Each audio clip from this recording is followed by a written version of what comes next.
पत्र जमा करना है वो 3 बजे से पूर्व प्रशासनिक संकुल में स्थित न्यायालय कलेक्टर कक्ष क्रमांक 101 पर आकर के फॉर्म जमा करा सकते हैं। इसके पश्चात फॉर्म ग्रहण नहीं किए जाएंगे। उनको पता है कि देश के लिए भला करने वाली कौन सी पार्टी है, तो वो भी इसमें शामिल होते जा रहे हैं। और अब कुछ कॉम्पिटिशन में समस्या रही नहीं है। बिल्कुल मैं कहना चाहूँगी इस बार तो जीत ऐसी रहेगी कि आधी आधी जीत रहेगी। लेकिन आपकी जो अपोजिशन पार्टी हमारे ये होता बताएंगे फिर भारतीय जनता पार्टी की सरकार जिस स्टेट में वहाँ के लिए जहाँ पे भारतीय जनता पार्टी की सरकार नहीं वहाँ पे जो लोग हैं वहाँ के लिए वो तो लोग कहेंगे लोगों का काम नहीं करेगा। आप क्या बोलना चाहते हैं? मैं यही बोलना चाहूँगी ये मानसिकता है, मानसिकता आप देखो आप जगत का और हमें कोई इलाज ही नहीं है। जो मतलब है कि ना इलाज बीमारी है आप लोग ये बोला है दिल्ली में अमित केजरीवाल ने बोला इलेक्शन में आता था बट ऐसा नहीं हुआ तो उनको जेल में डालने के लिए क्या बोलना है लोगों को जवाब शांति वाले और हमारा विकास होगा। आप तो जानते हैं वही आप बुलाएंगे और आप बुलाएंगे।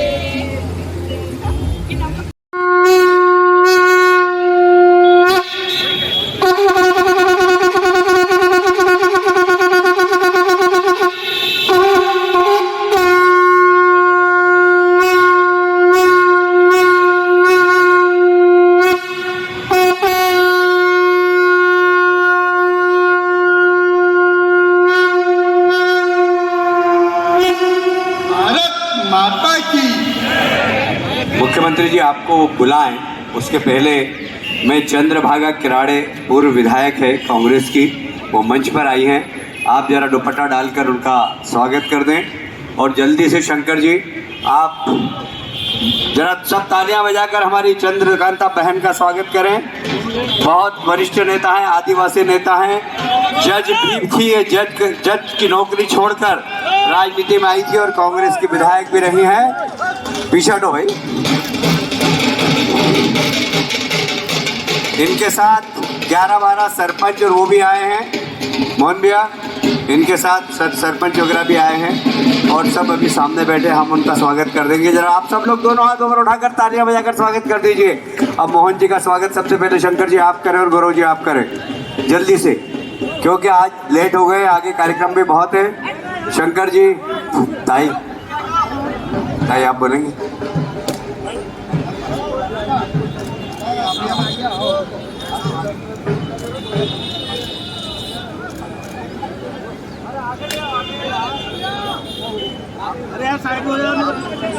मैं और ताई दोनों आदरणीय मुख्यमंत्री जी का स्वागत कर रहे हैं। तालियां बजाकर, आप तालियां बजाकर सहभागी बने। अब मैं बिना किसी इंतजार के हमारे यशस्वी मुख्यमंत्री डॉक्टर मोहन यादव जी को बुला रहा हूं। आप दोनों हाथ ऊपर उठाकर तालियां बजाकर मोहन जी का स्वागत करें, अभिनंदन करें। आ जाओ भैया, सब बैठ जाओ, यहाँ से हट जाओ। स्टेज को हटा दो। हाँ माइक चल।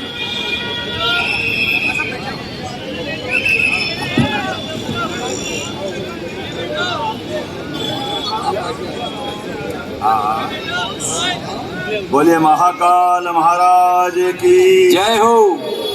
देवी अहिल्या माता की, हजरा गणेश जी महाराज की।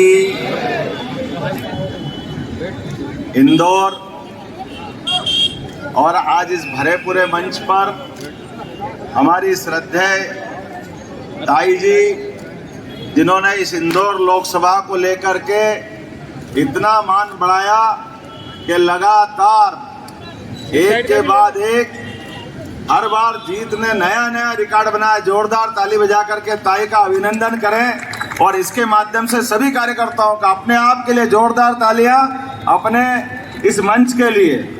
मंच पर विराजमान नगर जिला अध्यक्ष गौरव रणदिवे जी, उप मुख्यमंत्री श्रीमान जगदीश देवड़ा जी, केंद्रीय मंत्री श्रीमान फग्गन सिंह कुलस्ते जी, अभी अभी जिन्होंने अपना भाषण समाप्त किया, हमारे वरिष्ठ नेता और यशस्वी संगठन के कई सारे दायित्वों का निर्वहन करने के बाद मेरा सौभाग्य अब हमारी मंत्रिमंडल में हमारे लिए न केवल उत्साहवर्धन करते बाकी समय समय पे मार्गदर्शन करते माननीय कैलाश जी विजयवर की जोरदार ताली बजा करके कैलाश जी का स्वागत करें। इस अवसर पर मौजूद हमारे सभी वरिष्ठ नेतागण माननीय कृष्णमुरारी मोघे जी, माननीय सत्यनारायण सत्तन जी, जिनके लिए पूरा देश एक विशेष सम्मान के साथ देखता है। मैं पूरे मंच के नाम ले सकता हूं, लेकिन मुझे यहाँ से लेकर के झाबुआ तक दोनों जगह फॉर्म भराने जाना है और घड़ी की सुई समय बता रही है। तो आप सबको प्रणाम करता हूं, जोरदार ताली बजा के पूरे मंच का अभिनंदन करता हूं। सभी वरिष्ठ विधायक, पूर्व विधायक, अलग अलग दायित्ववान कार्यकर्ता बंधुओं,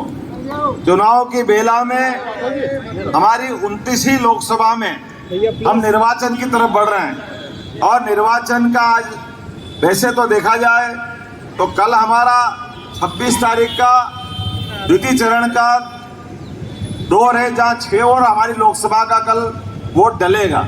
लेकिन मैं गारंटी के साथ बता सकता हूं, यशस्वी प्रधानमंत्री नरेंद्र मोदी जी को लेकर के पूरे देश में जबरदस्त आंधी चल रही है, आंधी जिसका कोई हिसाब नहीं है। कांग्रेस सहित सारे विपक्ष के लोग धराशायी होने पत्ते की तरह उड़ रहे हैं और हमने उसके लक्षण भी देखे। जिस प्रकार से राहुल गांधी ने कल महाराष्ट्र में शब्दों का उपयोग किया है, इतना हल्का बोलते हैं कोई। वैसे तो लोग राहुल गांधी जी को कोई उनकी अपनी बोलने की भाषा के आधार पर कोई गंभीरता से लेता ही नहीं, लेकिन पता नहीं किस ढंग से कौन सी दुनिया में रहते हैं जिनके आधार पर वो बात कर रहे हैं। वो कह रहे हैं मैं इकोनॉमिक सर्वे की बात कर रहा हूँ, तो इकोनॉमिक सर्वे के बाद उन्होंने विरासत के टैक्स के ऊपर भी बात कही। आप बताइए, अगर विरासत की बात कर रहे हैं तो विरासत का टैक्स तो पहले नेहरू परिवार पे लगना था। नेहरू परिवार की विरासत इंदिरा गांधी के पास आई, इंदिरा गांधी की विरासत उनके अपने बेटे के पास आई और बेटे से बहू ने पीछे से सत्ता चलाई।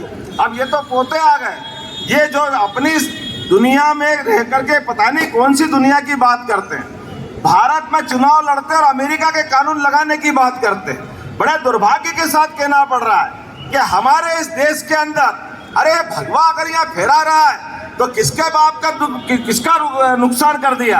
हाँ, हमें गर्व है इस बात का कि हम भगवा संस्कृति के लोग हैं, क्योंकि भगवा त्याग का, वैराग्य का, हमारी अपनी आस्था का इस संस्था के साथ जुड़कर भारत माता की जय जयकार करते हुए सूर्य संस्कृति से जोड़ने वाला ये रंग है। किसी को भगवा से आपत्ति हो सकती होगी, लेकिन ये अपने मन के पाप दूसरे पे डालना चाहते हैं। ये हिंदू मुसलमान की बात खुद करते हैं और हमसे कहते हैं हाँ मुस्लिम हमको चाहिए, लेकिन मुस्लिम हमको अब्दुल कलाम जैसे चाहिए, जिनको हम राष्ट्रपति बना करके देश के सामने एक आदर्श उदाहरण प्रस्तुत करते हैं। लेकिन ये मुस्लिम लीग के एजेंडे को आगे बढ़ाना चाहते हैं, जिनने 47 के समय जो अंग्रेज नहीं कर पाए वो कांग्रेस ने किया। कांग्रेस ने देश के विभाजन में अपनी मुख्य भूमिका अदा की और देश का विभाजन स्वीकार किया।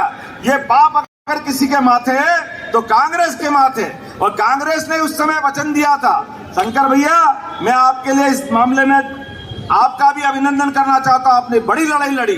अरे जो भारत पाकिस्तान के बंटवारे के समय कोई पाकिस्तान में, कोई बांग्लादेश में, कोई अफगानिस्तान में, वो सारे भरतवंशी जो वहां अपने लिए इस उम्मीद में बैठ के आए थे, जो तत्कालीन प्रधानमंत्री जवाहरलाल नेहरू जी ने कहा था कि आप भारत आपका घर रहेगा, आप कभी भी आ सकोगे, आपको कोई रोकने वाला नहीं। लेकिन उस आश्वासन के बजाय अब जब सीएए और भारत सरकार उनको नागरिकता देना चाहती है तो सबसे ज्यादा रोड़ा अटकाने वाली कोई पार्टी है कांग्रेस और उनका पूरा घमंडिया गठबंधन, जो कह रहे वो नहीं आ सकते। केवल वोट के चश्मे के आधार पर जो भारत की जय जयकार करना जानते हैं, जो भरतवंशी है, आप उनको रोकना चाहते हो।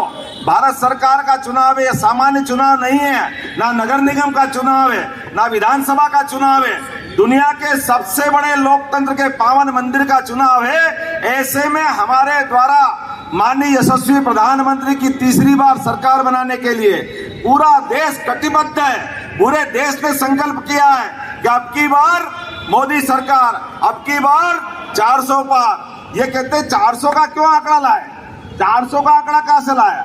अरे हाँ, हमने कहा है पहली बात कि पूर्ण बहुमत की सरकार 2014 में बनेगी, बनी कि नहीं बनी, आप बताइए बनी कि नहीं बनी।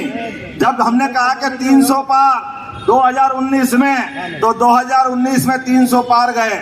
जो बच्चा पूर्णतया पढ़ करके साल भर तैयारी करता है, उसको अपनी परीक्षा के पहले अपना कॉन्फिडेंस बताता कि वो क्या करना चाहता है। इसलिए पूरे देश का मिजाज देख करके हमारी पार्टी ने, माननीय मोदी जी ने तय किया कि हाँ, हम अपने सारे मित्रों के साथ मिलकर के 400 पार जाएंगे। अब 400 पार पे भी इनको कष्ट है। अरे आप में दम हो, आप बोलो हम 500 पार जाएंगे, आप में तो दम है नहीं। आप तो मुंह देख रहे हो अपनी तरफ से। अपने मध्य प्रदेश के अंदर जब हम कहते हैं 29 की 29 पार, तो भी कांग्रेस के नेताओं के मुंह से नहीं निकल रहा है। वो कह रहा है हम 12 जीतेंगे। अरे भैया, अभी तो चुनाव हुआ नहीं, वोट डला नहीं, अभी से तुम 12 बता रहे हो। इसका मतलब चुनाव के पहले ही हार मान ली। तो चुनाव के पहले जो हार मान लेता है वो खेलने लायक नहीं रहता है। मैं आज के इस अवसर पर खास करके इस बात की भी निंदा करता हूं, इंदौर के लोगों का अपमान कांग्रेस के लोगों ने किया है। इंदौर बर्दाश्त नहीं करेगा कल जो अपमान हुआ इंदौर का, कि ये अपनी सफाई के मामले में 7वीं बार जो पुरस्कार मिला, जोरदार ताली बजाओ मोदी जी के लिए, जिनने इतना बड़ा स्वच्छता अभियान का सर्वेक्षण चालू किया और उस आधार पर पूरे देश में इंदौर को मान मिला, सम्मान मिला।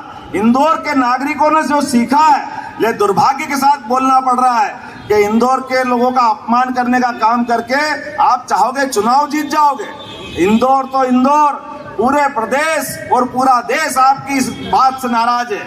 मैं उम्मीद करता हूं जिस प्रकार से इंदौर की गौरवशाली परंपरा है, आज हमारा नॉमिनेशन का दिन है, आज नामांकन का दिन है, आज हम कदम बढ़ा रहे हैं विजय यात्रा की ओर।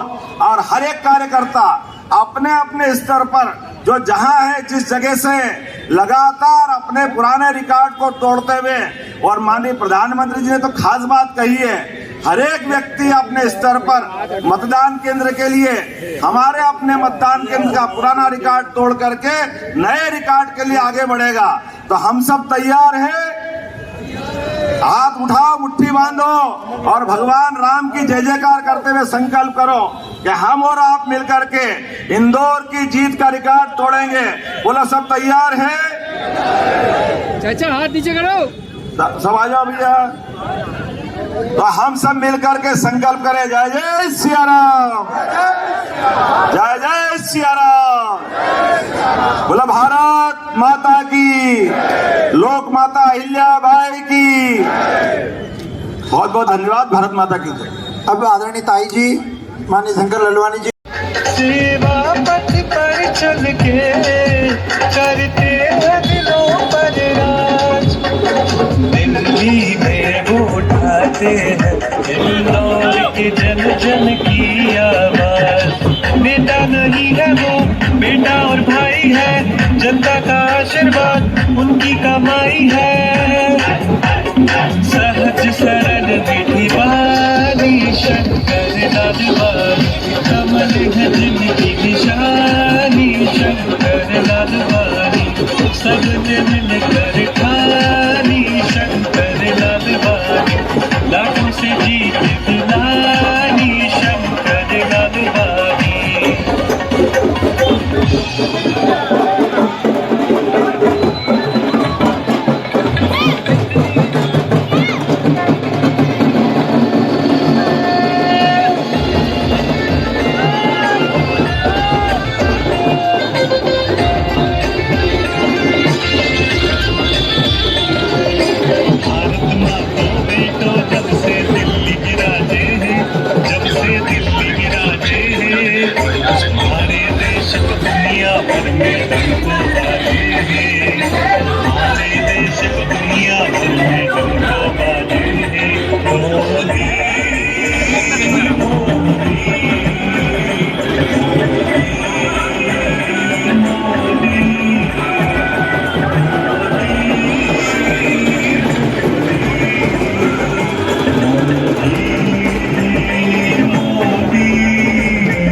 स्मरणीय माता अहिल्या की निधन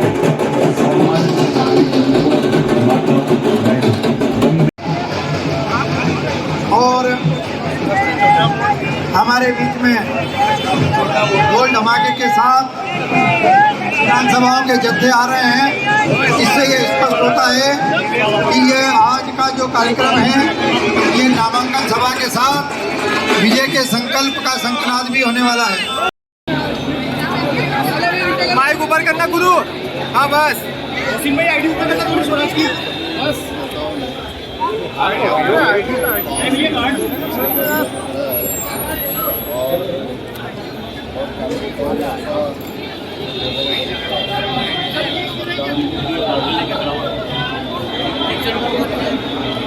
आईडी पे आईडी रख दिया यार, तो आप आईडी नीचे रखेंगे क्या करूँगा मैं?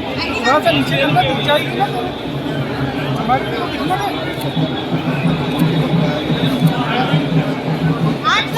पे चढ़ेगा। हम सभी कार्यकर्ता यहाँ से लेकर कलेक्टर ऑफिस तक रैली के रूप में जाएंगे और उस रैली में हम लोग सब साथ साथ चलने वाले हैं। सभी कार्यकर्ताओं से आग्रह है कि आप लोग सब रथ के साथ में हम लोग यहाँ से लेकर कलेक्टर ऑफिस तक जाएंगे।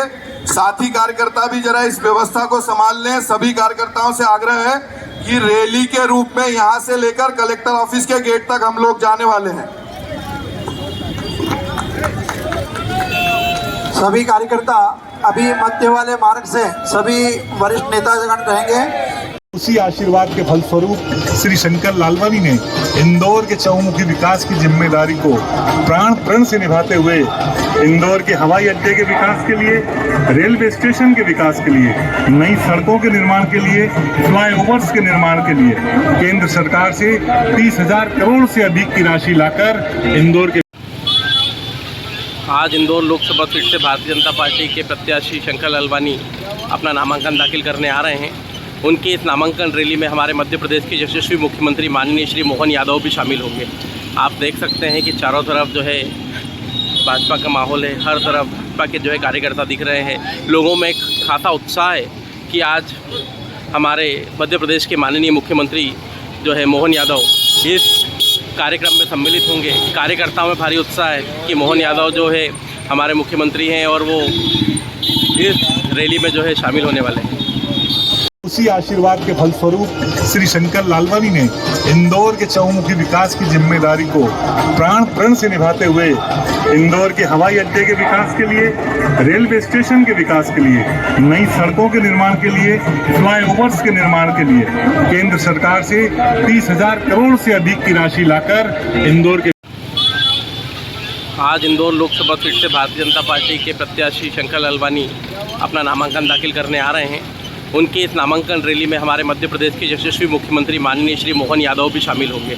आप देख सकते हैं कि चारों तरफ जो है भाजपा का माहौल है, हर तरफ भाजपा के जो है कार्यकर्ता दिख रहे हैं। लोगों में एक खासा उत्साह है कि आज हमारे मध्य प्रदेश के माननीय मुख्यमंत्री जो है मोहन यादव इस कार्यक्रम में सम्मिलित होंगे। कार्यकर्ताओं में भारी उत्साह है कि मोहन यादव जो है हमारे मुख्यमंत्री हैं और वो इस रैली में जो है शामिल होने वाले हैं। आप देख रहे हैं पब्लिक लाइव।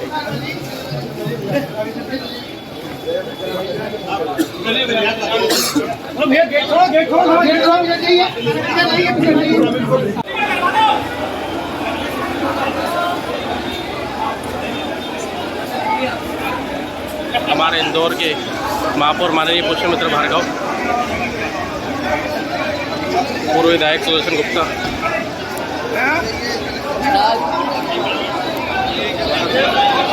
माननीय मुख्यमंत्री श्री डॉक्टर मोहन यादव साहब,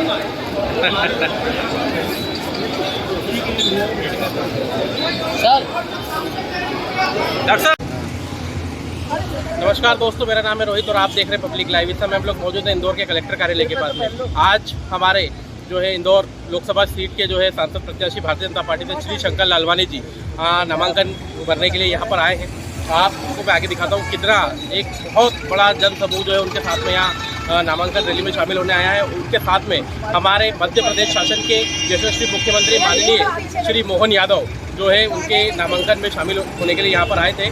और अभी हमारे भारतीय जनता पार्टी की कुछ महिला मोर्चा की कुछ महिलाएं हमारे साथ में, आइए हम लोग इनसे मिलते हैं, पूछते हैं कि आज के नामांकन के साथ साथ इस लोकसभा चुनाव में इनके लिए किस तरह से जो है लोग कार्यकारिणी रहेगी, किस तरह से ये लोग कार्य करेंगे, किस तरह से जो मोदी जी ने नारा दिया है अब की बार 400 पार उसको पूरा करवाएंगे। आपका नाम बताएंगे? आभा जानी, वार्ड 29। आभा जानी, आप मुझे बताएंगे कि जो मोदी जी ने नारा दिया है अब की बार 400 पार, उसके लिए आपको क्या बोलना है? अब की बार 400 पार निश्चित ही होंगे, क्योंकि हम लोग सब कार्यकर्ता उन्हीं के लिए काम कर रहे हैं। और सबसे बड़ी चीज़, जो देश के लिए जिन्होंने हमारा भला चाहा है, जो नागरिक हम खुले घूम सकते हैं, तो ऐसे प्रधानमंत्री कभी किसी को नहीं मिलेंगे। और देश के प्रधानमंत्री हम तो सोच रहे हैं कि वो 10 साल रहने चाहिए। अब की बार क्या वो बार बार आए, जो कि देश का भला करने के लिए 10 तो हो चुके हैं और उसके बाद भी वो आते रहेंगे।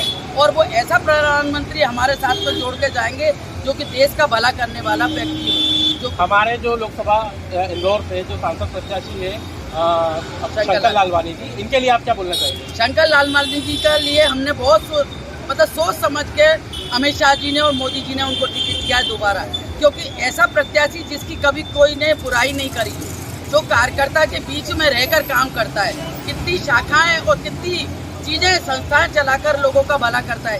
एक फोन पर भी शंकर लालवानी जी, यदि कोई प्रत्याशी का कोई कार्यकर्ता का व्यक्ति वहाँ पे बीमार होता है, उसके लिए इमीडिएट वो फोन पर ही इलाज कराना, उसके पैसे की मदद करना चालू कर देते हैं। ऐसा प्रत्याशी शंकर लालवानी हर घर का बेटा जैसा हो, ये प्रत्याशी हमारे लिए बहुत अच्छे लाभदायक रहेंगे। हर कार्यकर्ताओं के साथ में कोई उनको वोट देगा या ना देगा तो भी वो उनके लिए काम करेंगे। आपका नाम बताइए? मेरा नाम मैडम का नाम इंदु शर्मा है और ये मंडल प्रभारी है महिला मोर्चा की। मैम आप बताएंगे कि जो लोकसभा चुनाव हमारे यहाँ जो होने वाला है, लोकसभा का सबसे बड़ा पर्व हमारे भारत देश के लिए हम लोग बोल सकते हैं, जितने त्यौहार हम लोग मनाते हैं उसमें एक सबसे बड़ा त्यौहार हमारे यहाँ जो है लोकसभा का त्यौहार, उसका मतलब है चुनाव। इसके लिए आप क्या बोलना चाहेंगे? चुनाव में हम जी जान लगा देते हैं, बहुत आनंद आता है। महिला मोर्चा जी जान से पूरी तैयारी से रोज संपर्क करते हैं। सबसे ज़्यादा योगदान महिला मोर्चा का है। इस चुनाव के लिए आप क्या बोलना चाहेंगे? शंकर लालवानी जी के लिए आप क्या बोलना चाहेंगे? ये बोल रही हूँ वो 6 लाख से 6 लाख से जीतेंगे। और आपका बताएंगे कि लगभग इस बार जो मोदी जी ने बोला है कि हमारे यहाँ जो है अब की बार 400 पार, तो लगभग आप सभी के हिसाब से कितने जो है सीट भारतीय जनता पार्टी के पास आ सकते हैं? 422 370 से ऊपर बात। और ताकि एनडीए के जो लोग हमारे साथ में रहना चाहते हैं और देश के लिए भला करना चाहते हैं, वो हमारे साथ में काम करेंगे, वो हमारे साथ ऊपर आए। क्योंकि देखिए, आप भी देख रहे हैं कि कौन कौन हमारे साथ आ रहे हैं। और हमारे मोदी जी का दिल बहुत बड़ा है। जैसे हनुमान जी के हृदय में रहते थे श्री राम और सीता, ऐसे ही हमारे मोदी जी हैं और अमित शाह जी हैं, जिनका दिमाग ऐसा चलता है कि भाई भारत का रिमोट, आप सोचिए हमारे तो प्रधानमंत्री है जो विदेशों में उनकी इतनी सहायता करते हैं, उनके पास चरण स्पर्श करते हैं, ऐसा चक्रवर्ती मोदी। कल जो कांग्रेस के कुछ दिग्गज नेताओं ने हमारे इंदौर के लिए जो अपशब्द कहे या इंदौर की सफाई के लिए सफाई जो नंबर 1 जिस तरह से आया, उसके लिए आप क्या बोलना चाहेंगे? देखिए, नंबर 1 वैसे तो देखिए नंबर 1 है जो वो अपने हृदय में ही गंदगी बैठा के बैठे, तो वो कभी सफाई क्या किसी में भी सफाई नहीं लाएंगे। अपने घर की गंदगी पहले वो दूर करें, नारियों को देखना सही करें। हम देखिए, हम महिला होकर भी रात को रमेश मेंदोला जी के विधायक, हमारे लाडले विधायक रमेश मेंदोला जी है, हमको इतनी तरीके से हमको घर पहुंचाते हैं, जिससे कि हमको रहता है कि भाई हमारे हाथ में क्या है, कि नारी शक्ति क्या है। नारी शक्ति के यदि हमारे हस्बैंड हमको भेज रहे हैं तो कुछ तो हमारे लिए सही होगा ना, कि ऐसा प्रधानमंत्री और ऐसे विधायक जो कि हमको सकुशल घर पहुंचाते हैं, हमारे बच्चों का ध्यान रखते हैं, हमारा ध्यान रखते हैं। और किसी क्या भी डेथ भी होती है तो छोटे से छोटे कार्यकर्ता के हमारे विधायक जाते हैं। धन्यवाद।